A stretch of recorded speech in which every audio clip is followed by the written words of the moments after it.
En este video vamos a explicar el funcionamiento de un convertidor reductor, la que ya es, digamos, la topología que es empleada para su implementación para los diferentes equipos. En el primer video que compartimos en el canal era para ver la eficiencia en la explicación de cómo funcionan estas topologías, por qué son tan eficientes en comparación con las fuentes reguladas.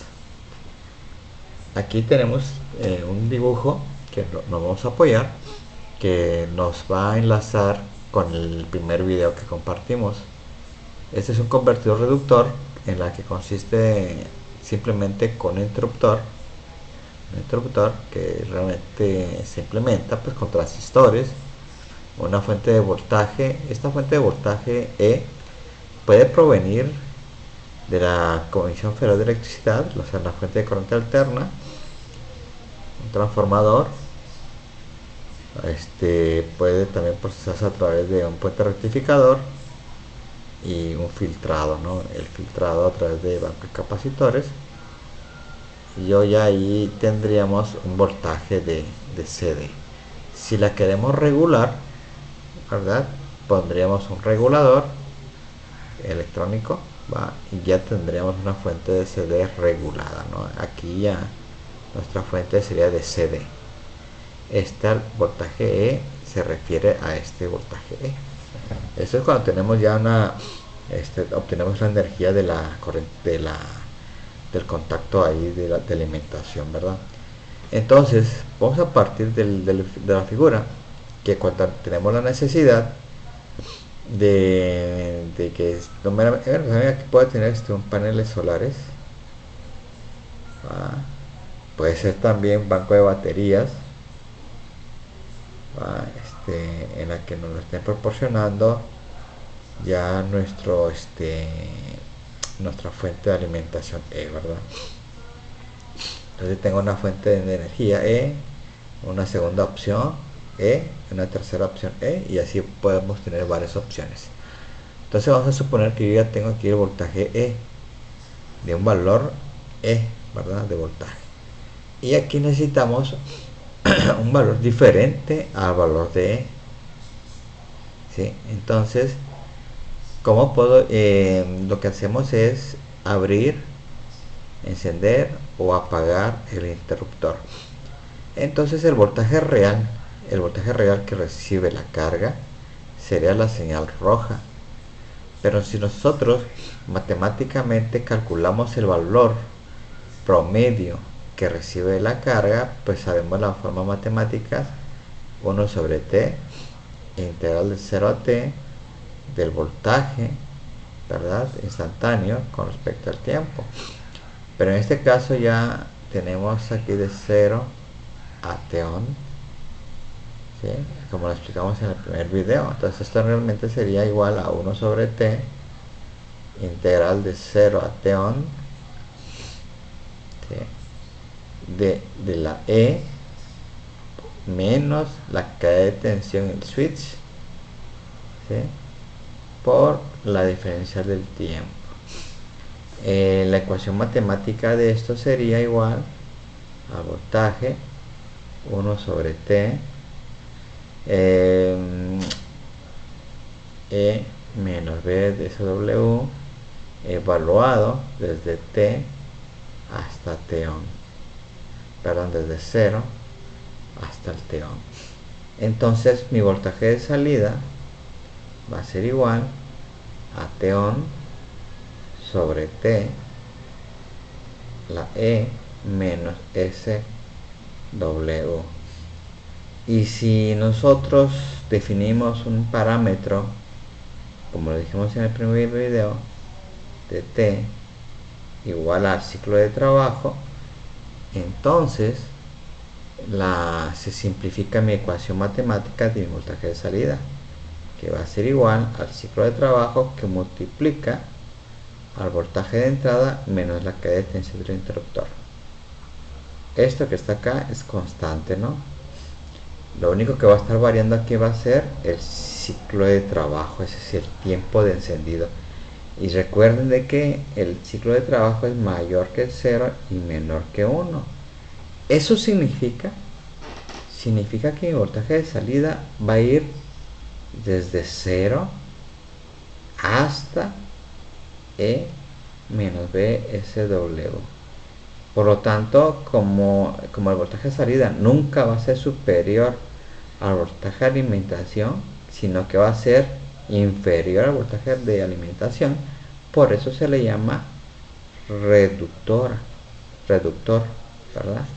Por eso este se le llama una topología reductora, ¿no? Reductora. ¿Por qué? Porque el voltaje de salida, repito, nunca va a ser mayor al voltaje de entrada.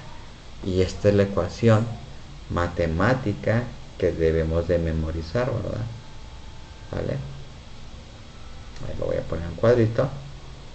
Ahí está. Bien. Una vez que hacemos eso, pues realmente mi equipo electrónico o la carga que yo tengo acá, pues tiene prohibido realmente que reciba esta forma de onda pulsatoria roja. Lo ideal es que reciba la línea verde. Entonces la siguiente exposición o la siguiente etapa de la exposición es explicar cómo llevamos a cabo la línea roja a la línea verde. ¿Sí? Para esto me voy a ayudar yo con el multisim. Aquí ya lo tengo listo.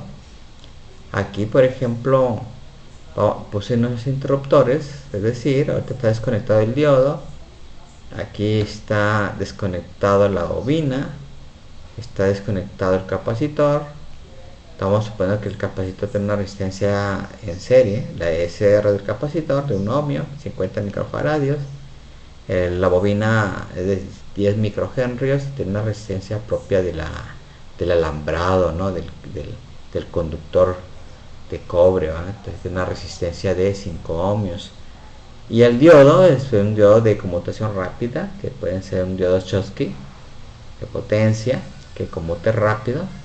Entonces tengo el interruptor, la fuente de alimentación, el interruptor. Si le doy doble clic aquí me está diciendo que cuando se enciende tiene de 1 miliohmio, ¿verdad?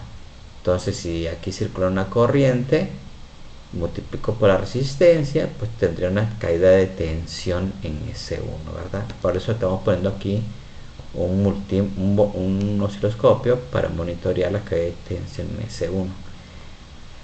Bien, vamos a simularlo. Vamos a abrirlos. Aquí están. Vamos a que corra. ¿Sí? Mientras está corriendo, aquí vamos observando. ¿Sí? Vamos a ver. Si está arriba, está abajo. Ok. Vamos a ponerle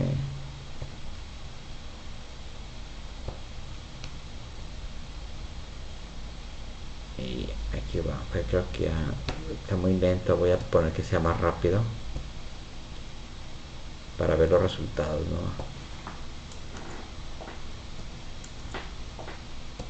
Ahí está. Lo vamos a simular. Ahí se ve mejor, ¿verdad? Aquí está, es el XS2. Ahí está. Nada más tengo conectado el canal 1, por eso nada más tengo un solo canal, que es el canal A.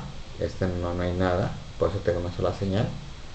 ¿Sí? Voy a ponerlo acá a 50. Ahí está bien. Vamos a dejarlo en 500. Ahí se ve bien, ¿verdad?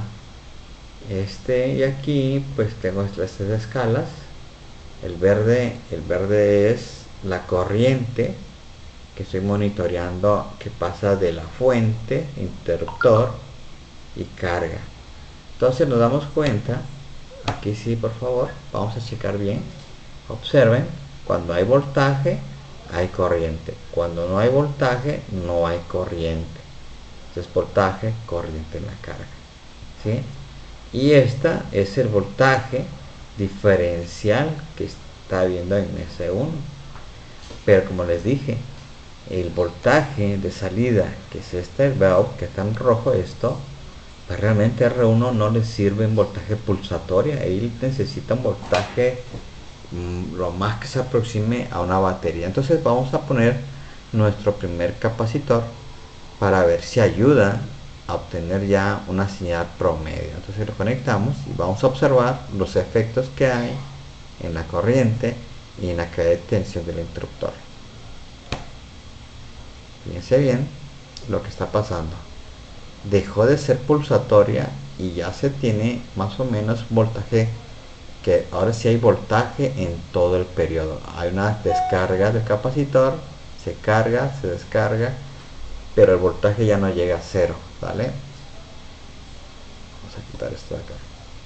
Entonces, pero observen de que cuando conecte el capacitor ya hay un pico de corriente.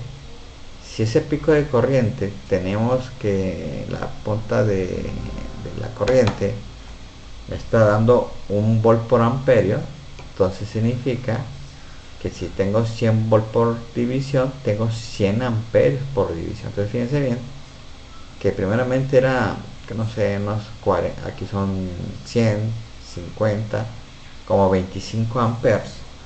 Pero cuando conecté ya el capacitor de 50, ¿verdad? De 100, 50, 20, de 25 amperes, hay picos de corriente que está llegando hasta los 100, 150 amperios. Entonces va de 25 amperes, se dispara a 150 amperios. Eso va a provocar que se queme el transistor, ¿sí?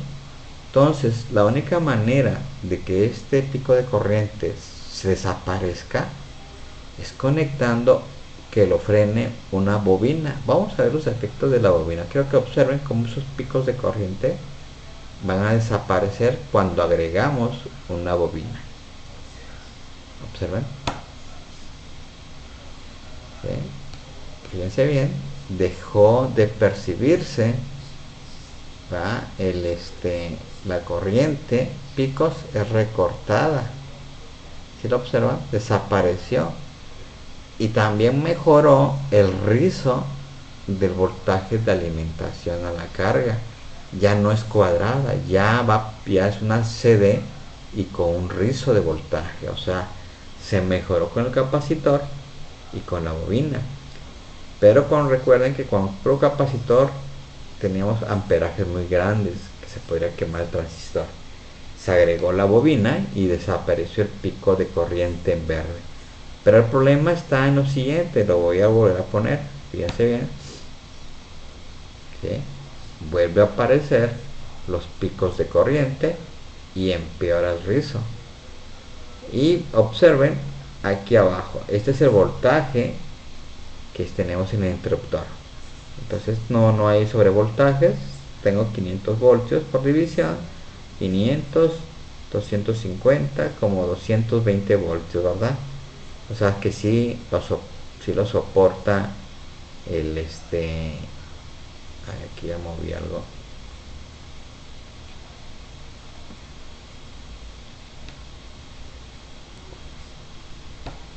Ahí está. ¿Sí? Entonces acá hay que eliminar esos picos de corriente a través de la bobina. Pero quiero que observen que cuando soluciono el problema de las corrientes aquí, al momento de agregar la bobina, meto en problemas al voltaje en el interruptor. Cuando estaba tranquilamente el voltaje del interruptor, que va de 0 a 250, 220 voltios, no hay problema. Observen, desaparece el pico de corriente y observen aquí abajo. Desapareció, ¿sí?, el pico de corriente. Desapareció y mejoró el rizo. Pero aquí abajo, fíjense bien, que era de 0 a 220, ahora tengo picos de voltaje que se van más allá de cuánto sería. Vamos a ver. Fíjense, aquí tengo 500 kilovoltios por división 500, 1000 kilovoltios. Se está induciendo un voltaje más de 1000 kilovoltios. ¿En dónde? En el transistor. Lógicamente eso va a provocar que se queme el transistor, ya no por corriente, ahora va a ser por sobrevoltaje. ¿Cómo soluciona ese problema? Pues agregando ahora un diodito para que toda la energía que se almacena en la bobina, en lugar de irse a través de la malla exterior y le pegue al transistor, entonces le digo, ¿sabes qué? Ya no quiero que te vayas por el transistor, quiero que te vayas por el diodo D1. Por eso D1 se le llama de diodo de marcha libre. Entonces observemos cómo ese pico de corriente que están acá van a desaparecer cuando yo conecto el diodo. Vamos a dejar que corra tantito y vean que ya desapareció el pico. Lo voy a bajar la escala nada más para que vayamos viendo. Aquí está, el pico de voltaje se redujo en forma muy drástica, ¿no? Entonces, por eso, entonces, en conclusión, nosotros vuelvo en su estado inicial, que estamos diciendo cuando tengo yo una carga R1, esa carga R1 no puede ser alimentada como esta señal que está arriba, entonces hay que filtrarla, ¿no? O sea, hay que promediarla pues a través de un capacitor. Meto el capacitor. Cuando meto el capacitor se generan picos de corriente que pueden dañar al transistor por corriente. Aquí no hay problemas con el transistor todavía por voltaje, sino hay problemas por corriente, ¿no? Solucionamos agregando una bobina, frena los cambios abruptos en la corriente, pero genera sobrevoltaje ahora en el interruptor, ¿sí? Entonces solucioné el problema de la corriente, pero metí problemas por sobrevoltaje, porque es la bobina L1 que hace que tenga un voltaje muy grande en S1, ¿no? Solucionando con el diodo y ya tenemos la solución. Pues bien, pues eso sería, este video es para explicarles por qué tenemos un diodo, por qué tenemos una bobina, por qué un capacitor. Esa es la topología reductora. Pues bien, eso sería todo. En el siguiente video sería ahora determinar qué valor debe de ponerse en la bobina, qué valor se debe seleccionar para el capacitor, la frecuencia de conmutación, ¿sí? El interruptor que tenemos que seleccionar, todas para darle una energía a determinada o una carga específica, ¿no? Ese va a ser en el siguiente video.